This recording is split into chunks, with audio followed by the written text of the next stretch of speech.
Assalamualaikum warahmatullahi wabarakatuh. Apa kabar semuanya anak-anak? Semoga sehat walafiat semuanya, dan tetap semangat dalam mengikuti atau melaksanakan MPLS SMP Negeri 7 Purwakarta tahun pelajaran 2021-2022. Anak-anak sekalian, yang pertama Bapak ingin mengucapkan selamat pada anak-anak, dan anak-anak harus bersyukur bisa diterima di SMP Negeri 7 Purwakarta ini, karena tidak semua yang mendaftar di SMP Negeri 7 bisa diterima. Karena itu Bapak tegaskan, anak-anak sekalian harus bersungguh-sungguh dalam melaksanakan berbagai kegiatan, berbagai program yang sudah ditetapkan di SMP Negeri 7 Purwakarta, termasuk di dalam melaksanakan MPLS ini. Anak-anak sekalian, yang pertama Bapak tegaskan, Bapak sampaikan, anak-anak harus bersyukur. Bersyukurlah.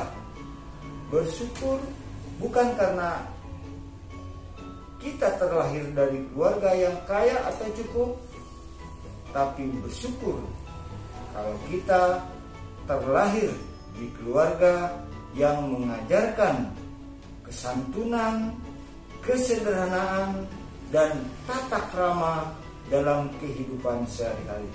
Mengapa?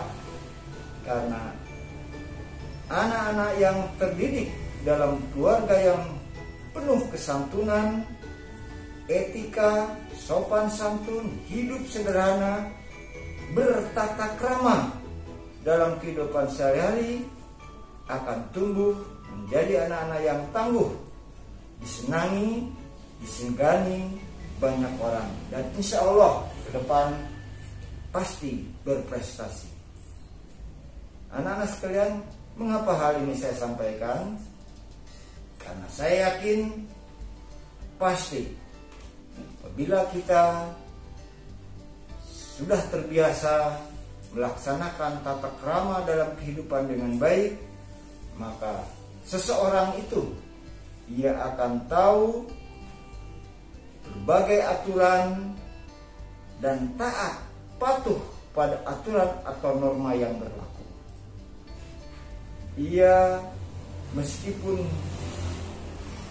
sanggup, mampu, tapi tahu mana keinginan dan mana kebutuhan. Artinya bisa memilah mana keinginan dan mana kebutuhan. Tentu ia akan membeli atau memenuhi yang benar-benar dibutuhkan. Ini kesederhanaan, ini tata krama. Kemudian ia akan dapat berbicara formal, sopan kepada orang tua, kepada bapak dan ibu guru. Tapi pada saat tertentu ia bisa berbicara santai dengan teman-temannya di sekolah. Ia tidak norak saat bertemu dengan orang kaya, tapi juga tidak merendahkan orang yang lebih miskin darinya. Ia mampu membeli barang-barang bergengsi, tapi sadar kalau yang membuat dirinya bergengsi adalah kualitas, kapasitas dirinya, sopan santun, tata krama, bukan dari barang-barang yang dikenakannya. Bahkan menurut saya, tata krama itu adalah harga diri seseorang. Hal-hal sederhana dalam kesantunan. Ini contoh anak-anak. Beberapa hal kesederhanaan yang harus menjadi kebiasaan anak-anak dalam kehidupan sehari-hari. Misalnya, pamit, izin kepada orang tua saat akan pergi atau mau pergi ke suatu tempat dari rumah. Yang kedua, biasakan permisi saat masuk ke rumah.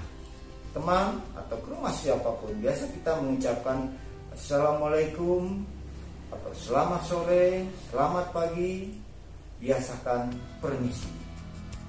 Kemudian anak-anak harus membiasakan diri mengembalikan pinjaman sekecil apapun. Jadi apabila kita meminjam sesuatu pada teman, ucapkan terima kasih dan harus dikembalikan.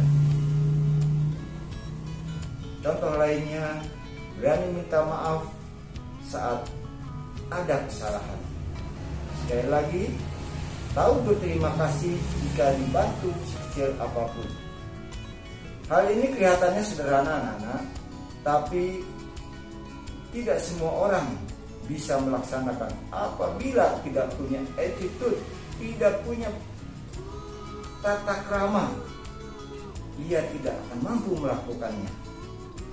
Jadi sekali lagi, bersyukurlah kalau kita terlahir di keluarga yang mengajarkan kesantunan, sopan santun, kesederhanaan, dan tata krama.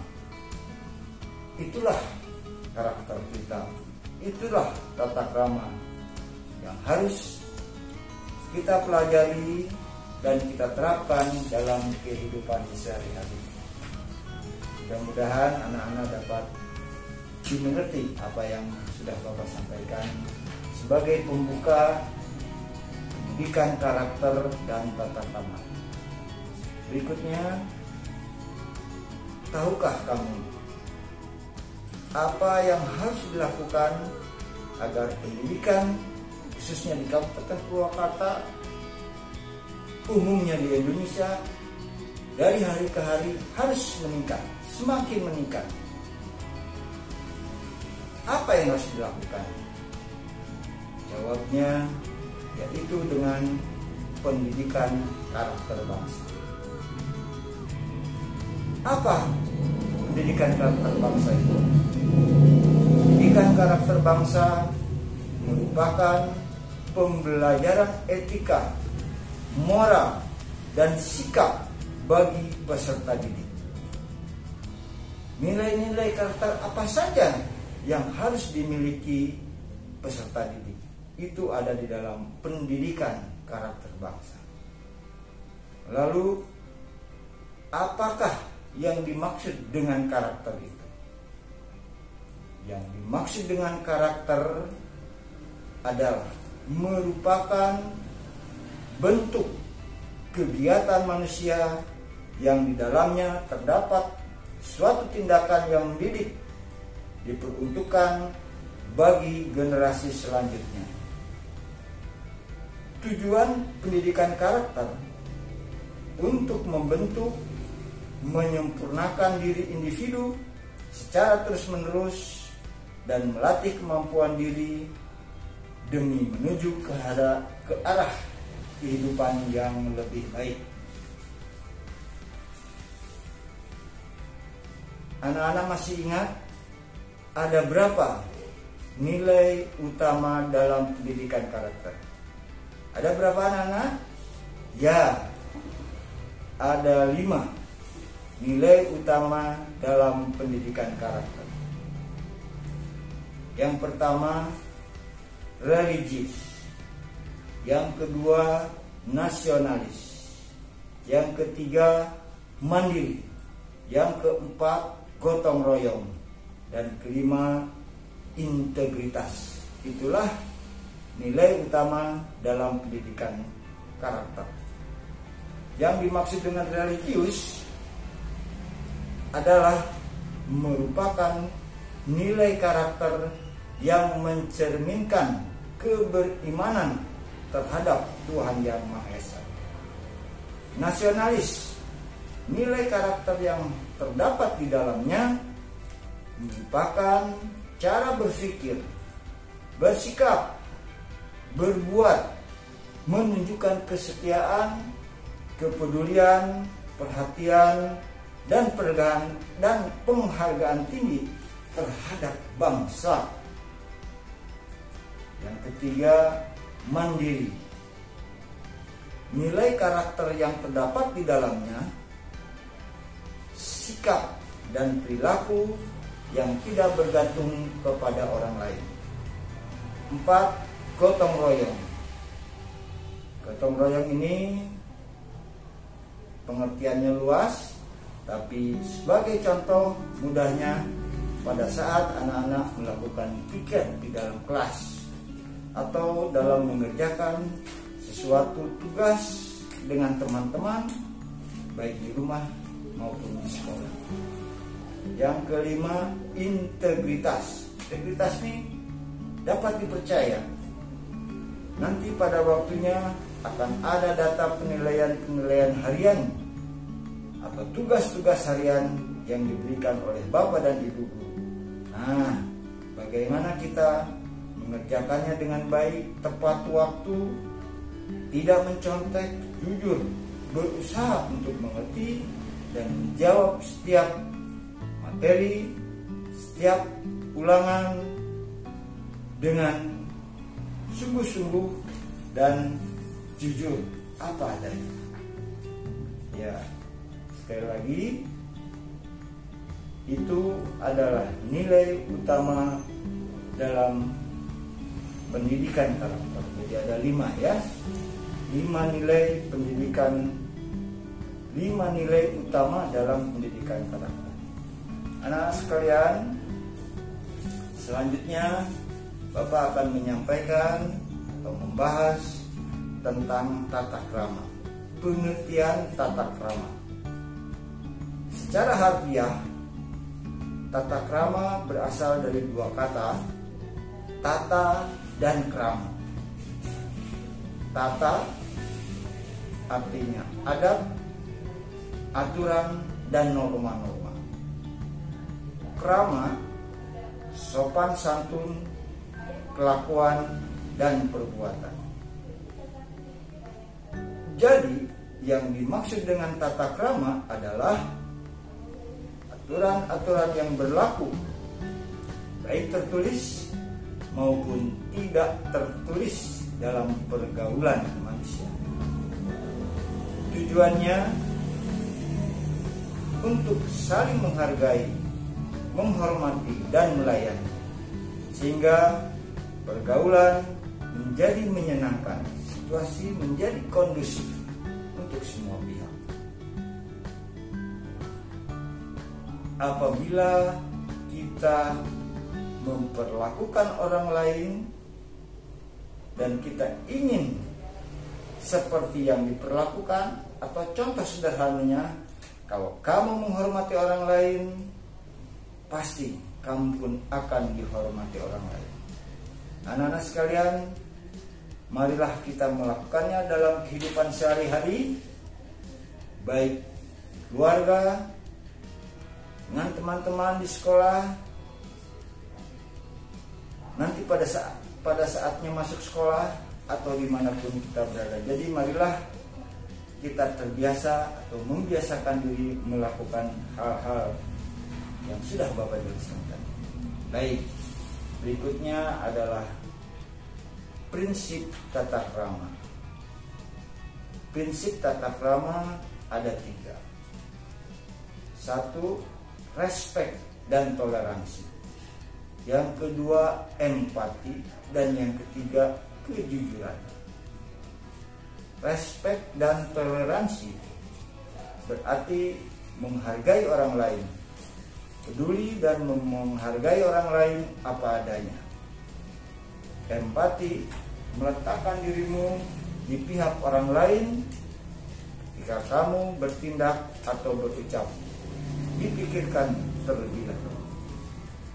Yang ketiga, kejujuran, melakukan dan mengucapkan kebenaran sekalipun itu misalnya hal yang menyakitkan. Prinsip tata krama. Dilanjutkan, manfaat tata krama.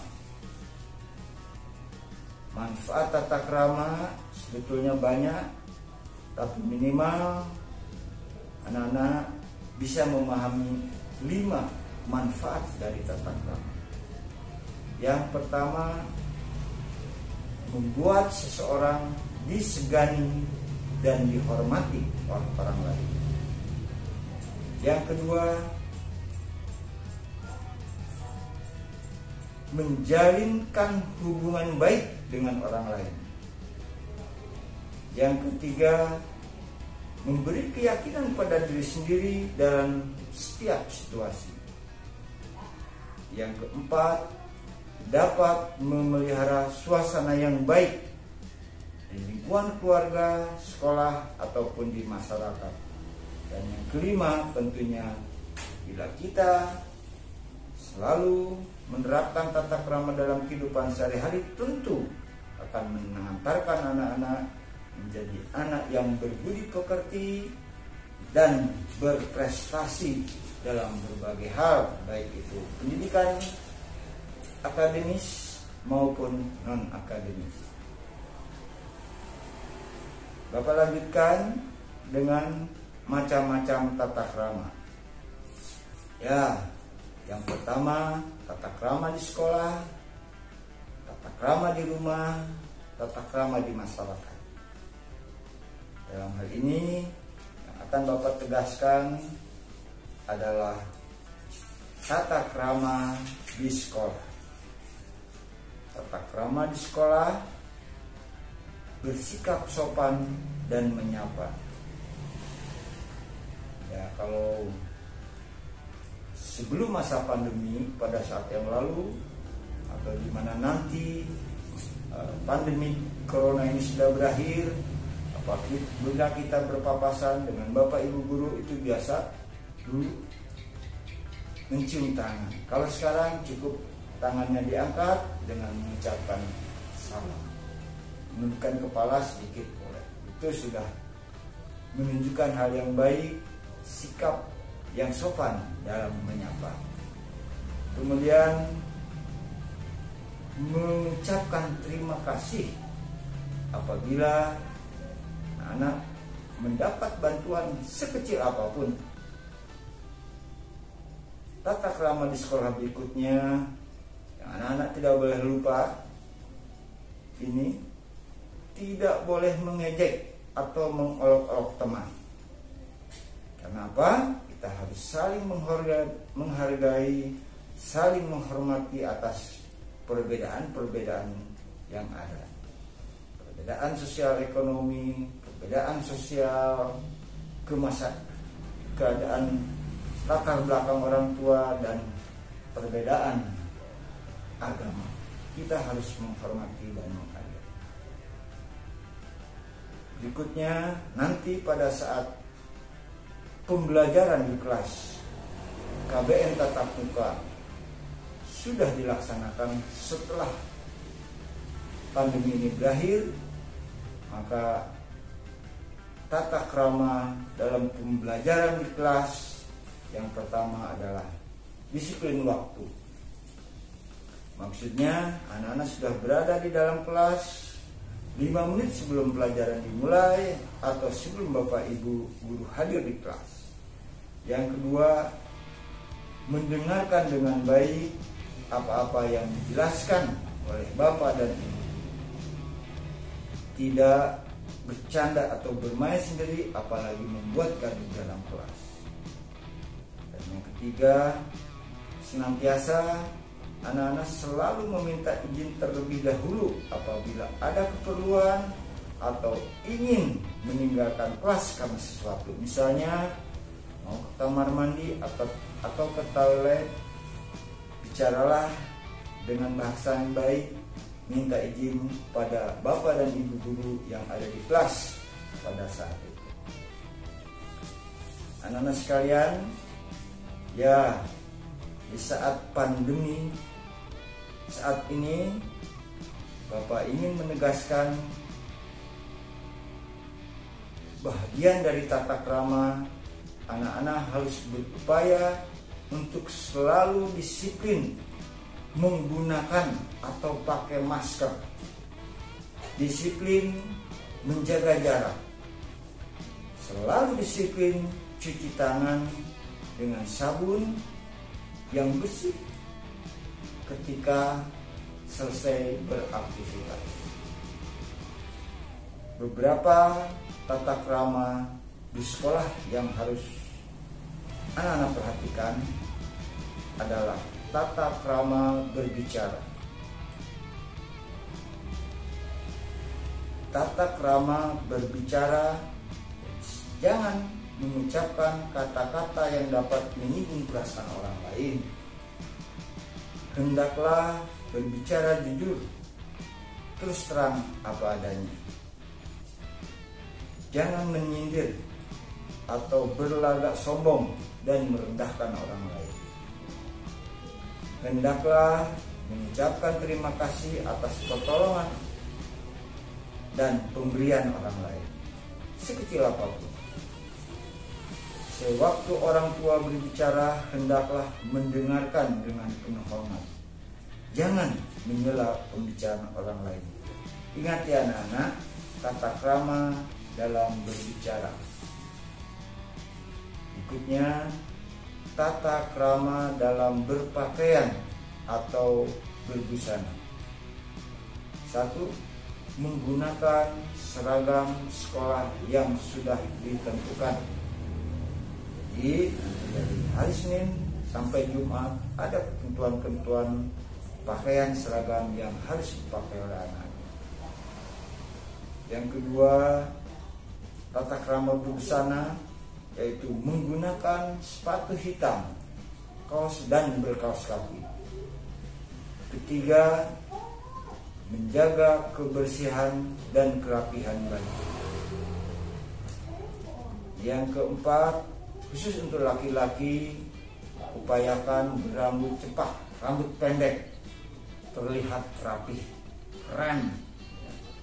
Bagi pelajar putri juga tetap rapi, yang beragama Islam, beragama Muslim,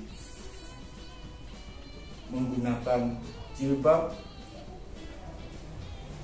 dengan warna yang sudah ditentukan.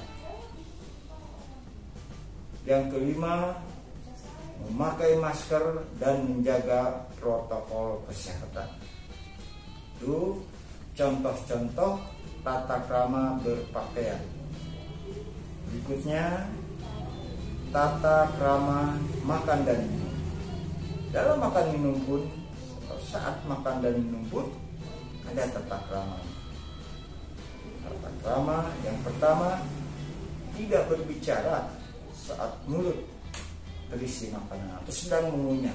Stop, tidak ada, tidak berbicara. Yang kedua, saat mengunyah mulut harus tertutup. 3. Saat makan, sendok dan garpu jangan sampai menimbulkan suara. 4. Membawa bekal makanan, upayakan makan 4 sehat, 5 sempurna dari rumah. Yang kelima, membuang sampah pada tempatnya. Dan yang keenam, menempatkan sesuatu pada tempatnya. Jadi kalau anak-anak memakai sesuatu, simpan lagi pada tempat. Biasakan. Demikian anak-anak sekalian, macam-macam tata krama di sekolah. Bapak cukupkan sekian sebagai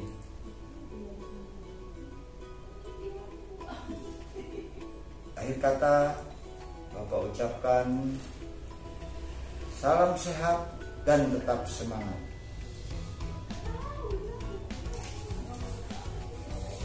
Sebelum diakhiri, ya, coba anak-anak boleh mengikuti Pak Ahmadi ya. Angkat tangannya, ya, pegang di kepala. Saya pikir. Di sini saya rasa. Tangannya diangkat ke atas. SMP Negeri 7 Purwakarta. Yes. Diulangi sekali lagi. Saya pikir, saya rasa, SMP Negeri 7 Purwakarta. Yes. Terima kasih. Assalamualaikum warahmatullahi wabarakatuh.